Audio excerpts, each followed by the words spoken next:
While you're watching this video, somewhere out in the frozen fields of the Kursk region, a 20-year-old kid is finding out what it really means to be hunted down by a military drone. He has no idea his life has become a bargaining chip in a political game that could wipe out the future of his entire nation. He has no idea he's part of what might go down as one of the biggest strategic embarrassments in modern military history. But the question nobody wants to answer is this: what happens when the most powerful leader in the world, Vladimir Putin, screws up so badly that his own young people would rather flee the country? And what are the consequences when that help comes in the form of young guys who don't even know how to fight? What you're about to find out in the next few minutes isn't just about some far-off conflict. It's about how decisions made in presidential palaces can wipe out entire generations, and how what's happening right now could change the global balance of power forever. This is the story Putin doesn't want you to know, and it's going to be told in detail with things you've never heard before because the media doesn't want you to know in this video. To understand the scale of this silent catastrophe, we need to look at the numbers in a raw, straightforward way. In the first quarter of 2025, between 293,000 and 294,000 births were recorded in Russia, 2.4% lower than the same period the year before. To put that into perspective, that means that with every passing day, fewer Russian kids are being born. But here's the real shocker. Births in Russia dropped below 100,000 for the first time in June 2024. Think about that. A country of 144 million people had less than 100,000 births in an entire month. To compare with other nations of similar size, that would be like Brazil having only 150,000 births a month when its historical average is around 250,000. The reality is that the war in Ukraine isn't just a military operation. It's a human meat grinder eating up Russia's youth at a terrifying speed. For months, analysts have estimated that Russia is losing about 1,000 soldiers a day, either killed or wounded. That means in just 1 month, the equivalent of an entire small town disappears from the Russian military's records. Russia has been performing poorly on the battlefield in Ukraine and is likely to hit the 1 million casualties mark by the summer of 2025. 1 million casualties, a number so huge it's hard for the human mind to process. To give you a sense, that's like the entire population of a city like San Jose, California, or Austin, Texas, just vanishing. But who are these soldiers? They're not seasoned veterans or career military. They're mostly young men between 18 and 25, exactly the age group that should be starting families, having kids, and building the country's future. By November 2024, casualty rates among commanding officers had dropped to 2 to 3%, reflecting both changing battlefield tactics and the heavy recruitment of volunteer infantry, who suffer much higher casualty rates than their commanding officers. While young Russians are dying in the fields of Ukraine, Russian maternity wards are recording historically low numbers. The average number of children per woman is expected to fall to 1.32, way below the replacement level of 2, and far from the 2.17 needed for population growth. During the same period, Russia's population decline sped up by 18%, with 49,000 more deaths recorded in 2024 than the year before, likely due to war losses from the large-scale invasion of Ukraine. This creates a vicious cycle. More young men killed means fewer potential fathers, which leads to fewer births, which means fewer people to support a rapidly aging population. The situation got so bad that in the first half of 2024, 3 times more people died in Ukraine than were born in Russia, according to government data. Think about it. For every child born, 3 people are buried. By definition, that's not sustainable. On top of battlefield losses, Russia is dealing with another devastating phenomenon: the mass exodus of its most educated and skilled citizens. Since 2022, it's estimated that over 1 million Russians have left the country, most of them young, highly educated adults. These aren't just numbers on a spreadsheet. They're computer programmers, engineers, doctors, scientists, university professors, and entrepreneurs. Exactly the kind of people a country needs to stay competitive in the 21st century. And when they leave, they take with them not just their skills, but also their reproductive potential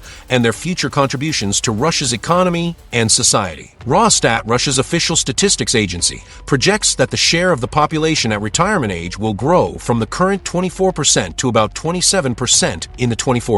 That means fewer people working to support more retirees, an economically unsustainable equation. Deaths are expected to outnumber births for the next 2 decades, between 2024 and 2045. Imagine a country where, for 20 straight years, more people die than are born. The impact isn't just demographic, it's an economic collapse in slow motion. With fewer workers, productivity drops. With fewer consumers, domestic demand falls. With fewer young people, innovation dries up. It's a downward spiral that feeds on itself and speeds up over time. But here's one of the biggest ironies in this whole mess. Putin is trying to boost Russia's birth rate. At the same time, he's sending tens of thousands of men into a full-scale military operation in Ukraine. That's beyond irrational. The Russian government has rolled out various programs to encourage childbirth, financial perks for big families, tax incentives, patriotic campaigns. But how do you convince a young woman to have kids when her husband or boyfriend could be drafted at any moment? How do you plan a family when the future is completely uncertain?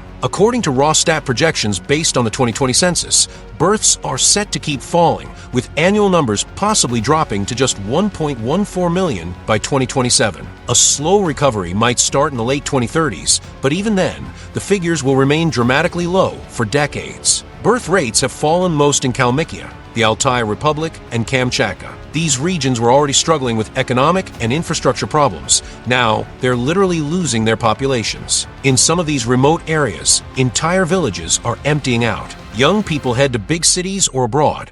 Men are sent to the front, and all that's left are the elderly and children. It's a process of human desertification that could become irreversible. To grasp how bad Russia's situation is, let's compare it to other countries. A fertility rate of 2.1 children per woman is needed to keep a population stable without migration. Russia is far below that. Countries like Germany, Japan, and South Korea also have demographic problems, but none of them are simultaneously sending their young people into a drawn-out war. The combination of low birth rates and massive military losses makes Russia's situation unique and uniquely dangerous. Faced with this crisis, the Russian government has been taking increasingly desperate measures. Russia has even classified population data as confidential while birth rates plunge to levels not seen in 200 years. When a government starts hiding demographic numbers, it usually means the real figures are even worse than expected. Statistical transparency is essential for effective public policy, but hiding reality doesn't make it go away. Russia's population will keep shrinking for the rest of the 21st century,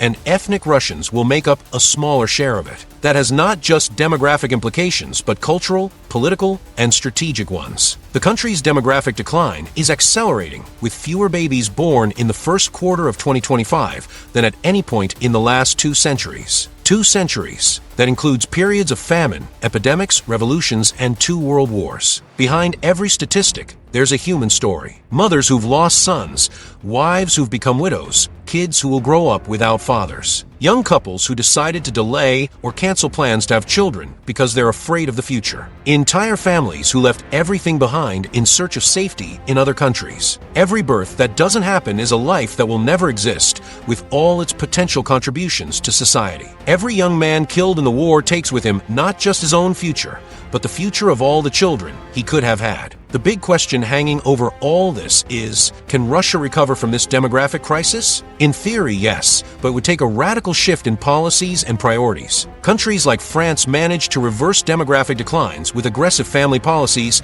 and strong social support. But Russia's in a unique spot. It needs to stop losing young people in war and also create economic and social conditions that make people want to start families. That takes not just massive financial resources, but a fundamental change in the country's political direction. Russia's situation is a fascinating and tragic paradox in modern geopolitics. On one hand, it still holds a formidable military arsenal and keeps projecting power around the world. On the other hand, its population base, the foundation of any national power, is crumbling fast. Historically, great powers have gone into decline when they could no longer back up their ambitions with enough demographic resources. Population collapse has been one of history's most devastating silent empire killers. Take the Roman Empire. During the crisis of the 3rd century, plagues, climate shifts, and internal conflict caused such a severe population decline that the empire almost collapsed. The Western Roman Empire's population never fully recovered, which played a big role in its eventual fall in the 5th century. The Byzantine Empire is another dramatic example.